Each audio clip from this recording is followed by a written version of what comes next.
Hey everyone, welcome back to the channel. Boozer here. Thanks for stopping by. Sorry guys, a little bit late on the news today. There was a ton of stuff to cover, and unfortunately I got a sick kiddo at home away from school and all that, so it's a little bit busy. But yeah, let's jump into all the news that got dropped today. I want to go over my reasoning and my thought process on some of the events, and hopefully that might add to your own decision making as well. So let's jump right into it. All right, so first things first, let's jump into this summon pool that's happening right now. So we have a holy summon pool, obviously Sacred Order theme, and of course the big kahuna here of Falman. He's going to be the faction unity super exclusive champion. You won't be able to get him outside of these targeted events. There's so much going on in his kit. He's a damage dealer. He deals insane damage to this corrupted alliance.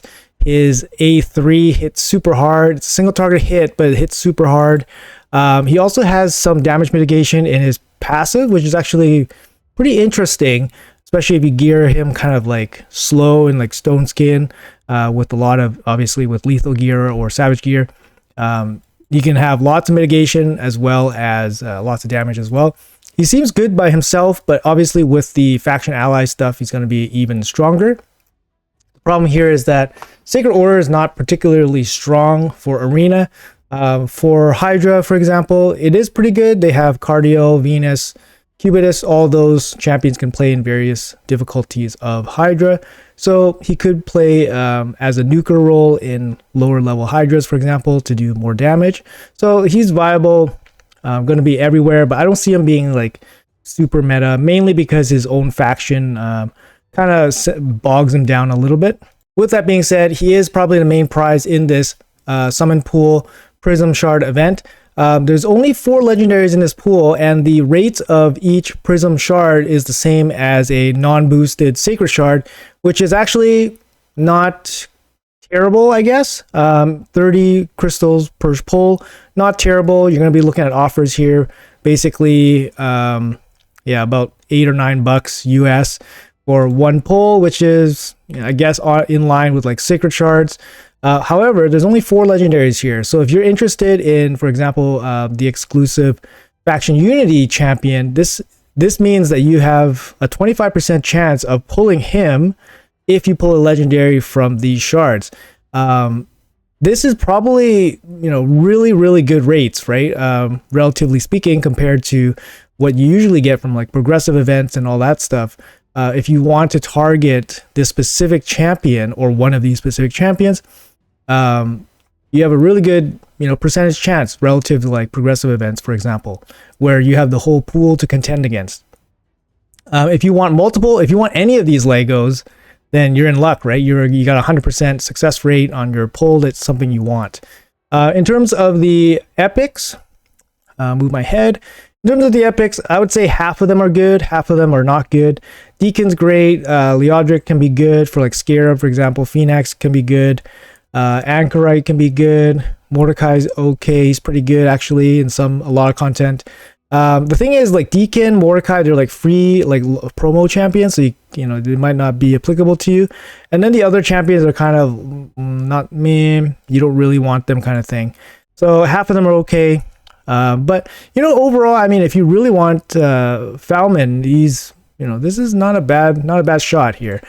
Personally, I have 75 fragments. Or 75 crystals. These crystals were carried over from the previous FINA event. So if you guys don't know, the way I usually do it, if I see a pool that I'm not interested in, I basically let my crystals hang out in the rewards until the event expires. So for example, here it's hanging out. When the Sand Devil event expires, I don't collect it. It will go to my inbox, and then once this pool ends, the crystals will come here with no pool to summon, and it'll just stay here until the next summon pool. Yes, if you have crystals here and you don't summon manually, it will automatically summon for you as long as you have enough crystals to cover the summon. That's why you hold it in your basically pending inbox for the next summon pool. But of course, we have no control over how good the next summon pool is. But if you don't want what is in the current pool, then you might as well take a shot at the next summon pool. So that's the strategy here. Good luck if you guys are pulling for this. I'll probably do some pulls later on. Falman's pretty good. I don't mind Pinthroid. Pinthroid is going to be really good as well. He brings the AoE block buffs, which is really good for Hydra. So I can probably slot him in some Hydra team as well. I wouldn't mind some dupes of like Martyr or Cupidus. Both of them are good in various areas. Martyr especially can be very good. She's kind of creeping up in some content here and there. Recently she's been in a very solid Fire Knight hard 10 team, so make sure you guys look her up for some content on her there. But yeah, I'm gonna participate a little bit. I do have, you know, obviously some auto pulls which I will pull manually myself. Keep in mind, here's something to keep in mind here. This event will overlap with a potential champion chase event. So I'm hopping into the player and play calendar here. They're not going to show you much in terms of what's happening for the rest of the week, but we should be seeing more things pop up every day. But for Friday, we don't know if it's going to be a champion chase or summon rush. If Plarium is following standard procedure, it should be a champion chase. We just had a summon rush. So the only thing that can kind of offset that is if Plarium decides to throw some kind of unique event, a unique summoning event. And since there's already a hero's path going on right now that is not shard related, it's possible that Plarium does throw some kind of unique summon event coming on Friday. But if it's not, I think most likely it's not. It's probably 90% not. It's probably just going to be a champion chase, in which case you can pull your Prism Shards during the champion chase. Make sure you guys be patient if that is the case. We'll find out in maybe a day or two. And like I said, this event ends in 4.5 days. So you got plenty of time to plan around potentially a champion chase on Friday. So some free points there up for grabs. All right, speaking of potentially some crazy stuff happening, I guess, there is a extra legendary event coming for Ancient Shards showing up tomorrow. It's kind of strange. It's in the middle of the week or early beginning of the week with no other summon event to attach it to, so you're not going to get additional rewards for pulling shards. The timing of it is basically to capitalize on people that went super hard on like 2x Ancients maybe like a week ago or 10 days ago. But you know, it's kind of a bait event if you don't have a mercy counter. So if you're not close to mercy, what I mean by mercy is for Ancient Shards, your per shard percentage chance increases by 5% every one after 200 Ancient Shards. So your current pull rate is only 0.5%. So, you know, your 201 shard is 5.5%, and then 10.5%, 15.5%, and so forth. So this event is great for people that are close to that 200 ancient ceiling, and then they'll capitalize on the ever increasing percentage chances. If you are not close to that, then you could potentially be paying 200 plus ancient shards for 2 legendaries. Yes, it's 2 legendaries, but there's no other event. There's no boosted rates. So it's definitely one that is more niche and not for everybody. So if you're close to mercy, I would say within 100 is probably acceptable. Getting 2 Legos for 100 ancient shards is probably acceptable for most people. And of course you have the chance of getting lucky on like the first 10 pull, for example, and then you're done with the event. So I think if you're within 100, you're probably, you know, it's a reasonable case to pull for it. But also keep in mind that you don't get additional rewards. There's no summon rush, champion chase. You also have to consider that there'll probably be a juicy Titan event following all these small events right after the fusion. When the fusion ends, there's 2.5-3 week gap between Dreamsong and the old man fusion Vault Keeper that we've yet to finalize his skill for. So there's a 2 or 3 week gap there, and I fully expect the Titan event to show up, and I fully expect it to be a juicy one so that we can actually you know, have something to chase, I guess. At this point, to me, it has to be like a guaranteed legendary, because there's no real soul that makes sense for them, especially since they put the soul as the for the hero's path, which was fully expected, because the Dreamsong soul as a Titan event probably wouldn't draw as much interest or activity. So as a hero's path, that makes perfect sense. So I fully expect a pretty juicy Titan event. We're going to throw that name out there again. We're going to say Wallmaster as a possible Titan event, this guy would definitely generate a lot of activity. So keep in mind what you guys are giving up if you participate in this 2x ancient event. If you guys are using tons of ancient shards, you guys potentially could be giving up some points, Titan points, towards this Wallmaster champion. That's a pretty big loss there if these ancient shards cost you that champion. With that being said, again, I preach patience with this event. If this event is 2 days, it appears to be 2 days on the calendar, I would say wait until the last second to pull, because then you have more of a fleshed out calendar so that you can plan accordingly. Because if you see a Titan event pop up and then you know that it's going to be whatever the main prize, then you can plan around it. Maybe it's a soul for some random champion you don't have. You're like, perfect, now I can pull my ancient shards or whatever, and you'll be fine with it.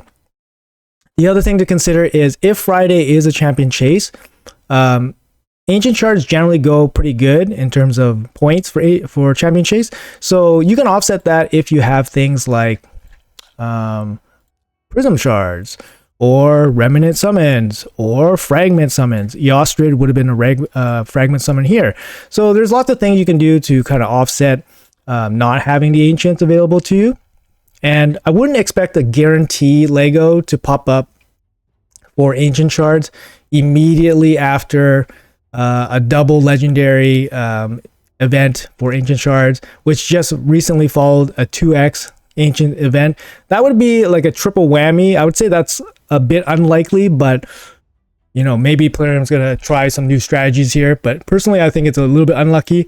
I think personally, I'll probably go for this. Another thing to consider is the hero's path. Whether you need the food for the points to get the soul. So let's jump into what I think about the hero's path. All right, so here is the hero's path for Eostrid Dreamsong here. You know what? First things first, is it worth even going for? So Eostrid Dreamsong, she's actually a pretty good champion. I think people were kind of hard on her in the beginning, but she's actually a pretty good champion. She covers a lot of bases, especially for Hydra. So increased speed, decreased speed. Also has increased attack, which makes her a little bit more special. Turn meter boost. Her passive is a little bit of a small heal. Her A1 doesn't do anything for Hydra, but it's decent for PvP. And then she has an aura, which I totally hate. But yeah, for Arena, she can be a good, speed lead behind Arbiter, for example, if you're still progressing through like tag team, for example. So is a soul for her really worth it? So technically, a 5-star soul would make building her out a lot easier. For example, for Hydra, you get quite a bit of stats from 5-star soul. So I'll show you guys, like, for example, my Sifi here. Yeah, you're gonna get a bunch of HP, a bunch of attack, a bunch of defense, bunch of HP, crit damage, and then accuracy and resistance. So generally, if you have a support champion, having the 5-star soul is actually really nice because you get extra resistance and accuracy. In the case of Dreamsong, extra accuracy for her is really, really nice. Although the accuracy check and requirements for Hydra is not super, super high. So having this extra accuracy here might not be needed. So you have to really think about how much she would actually benefit from a 5-star blessing. For PvP, you could argue like having lots of accuracy is really nice so that you can debuff the opponent. You can also place, like, for example, sheep on her. But for regular Hydra content, she's probably going to be running Brimstone. She's probably going to be running Brimstone instead for some extra damage against Hydra. She does have an A1 that attacks and an A2 that attacks all. So she does have a decent chance of placing Brimstone. It'll be a 60% chance of placing it.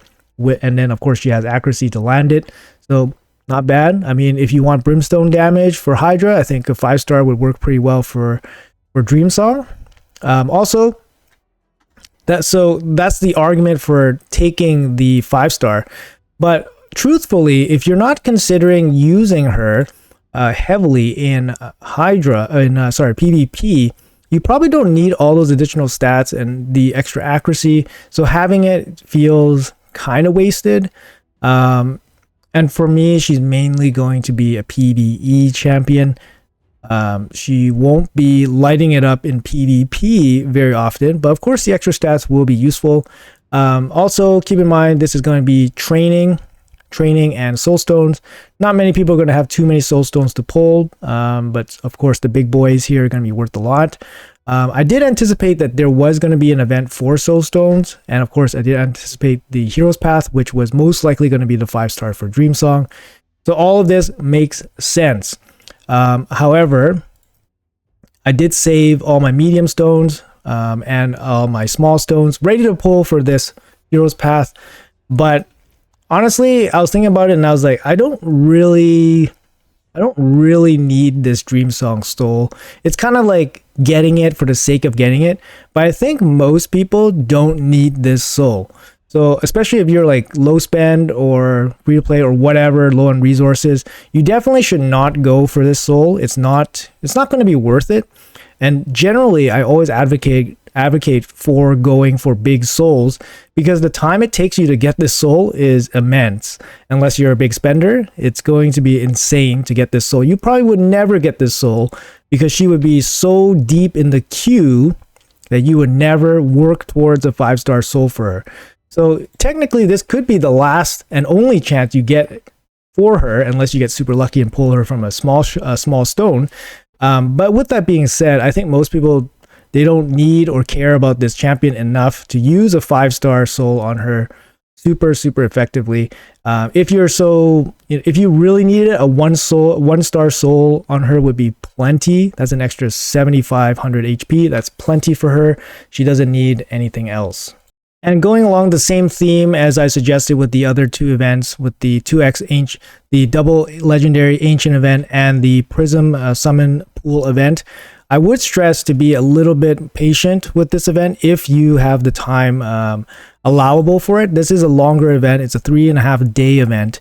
You never know if something here might pair up a little bit better with an event in a couple days, for example. Then you might be able to double dip or reconsider what you want to do with this. So again, just practice, a little bit of patience. These longer events do give us a little bit of basically a little bit of an advantage, because it allows us to basically have more runway in terms of what we can see ahead during the week and where we can best spend our resources. So that's a little bit of a heads up for everybody there. Don't just jump right into it and dive right in, for example. So with all that being said, guys, let's do the exercise of charting the best path or hypothetical path that we would probably take if we were going for the 5-star soul. So since the 5-star soul is basically just coming down this center glyph here and then basically choosing left or right, and then you land in. So it's pretty straightforward. In terms of overall cost, both costs is about the same, so it just depends which one you value more. Personally, I would value the 10 golden essence here a bit higher than the mythical 6-star ore here. Personally, I don't have many mythical 6-star pieces that are even worth considering using an ore on. So this 10 golden essence is probably a little bit more likely to be used. Similar where this is the 6-star ore, legendary ore, is probably more likely to be used than the mythical ore. And I value the 10 golden ones a bit more than the 20 silver ones. So personally, I would go silver first, coming down this way, and then we'll pick up the soul here. So this is the route I would take, and it comes out to 73.5k points. So roughly, math-wise, it's about 15,000, 16,000 energy doing Brutal 12-3. So if you're not sitting on like 5,000 gems, for example, then you're probably going to be pretty hard-pressed to finish this with energy alone.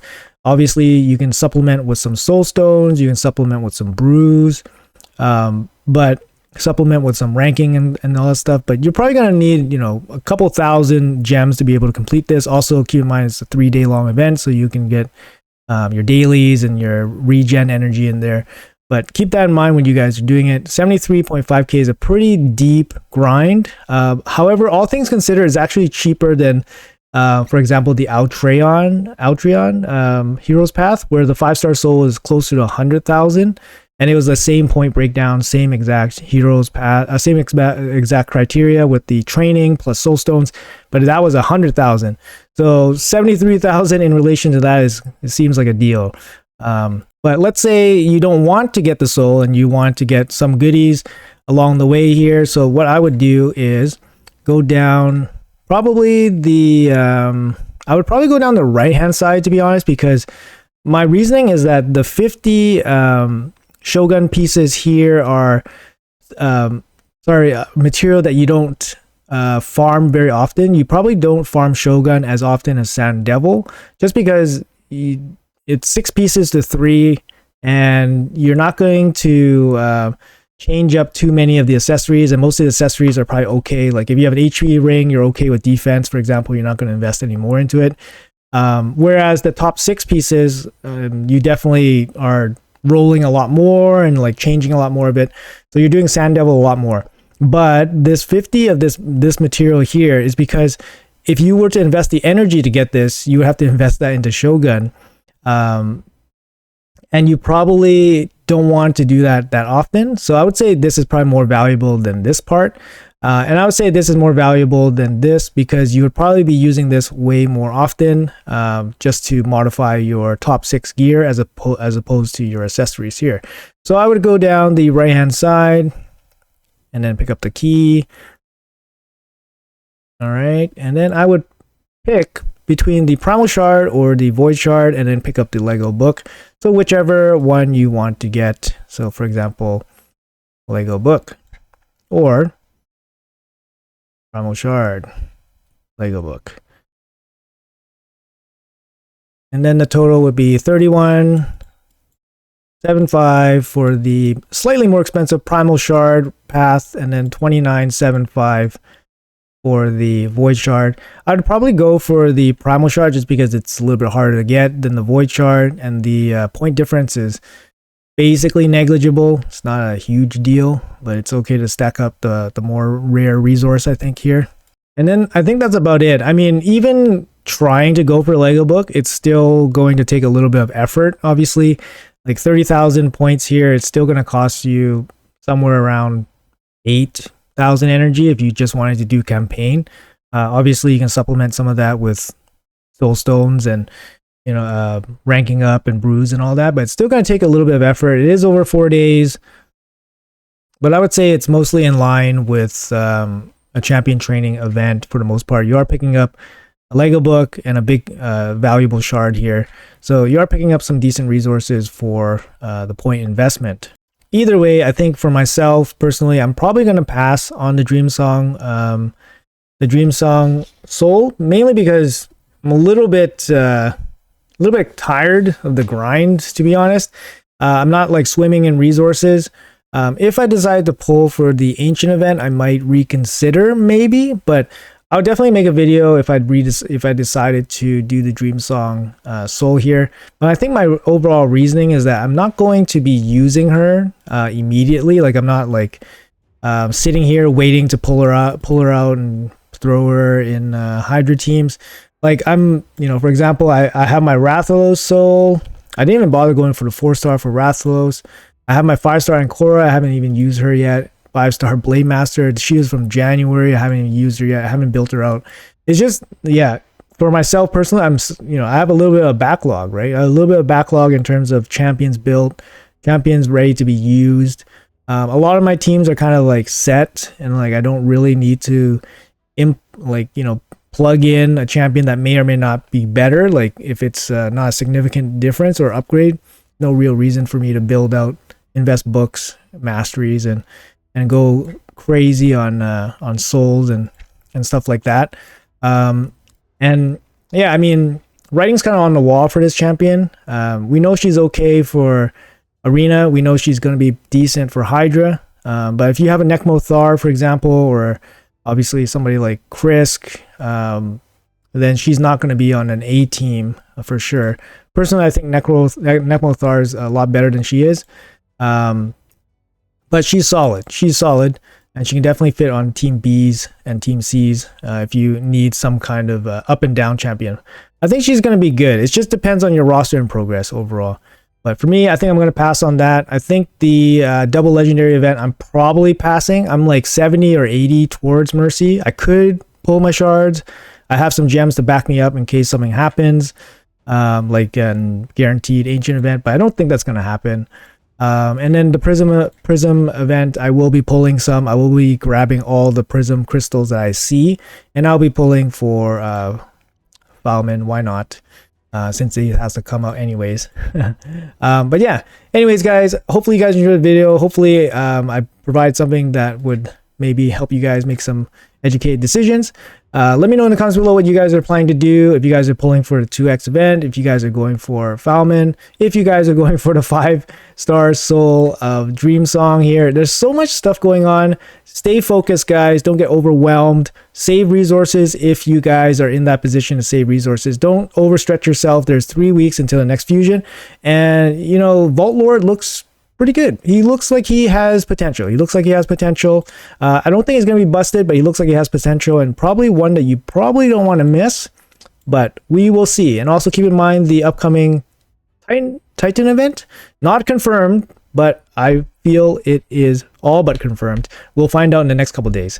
Anyways, guys, thanks for watching as always. Appreciate you all. Have a great day, and I'll see you guys in the next one.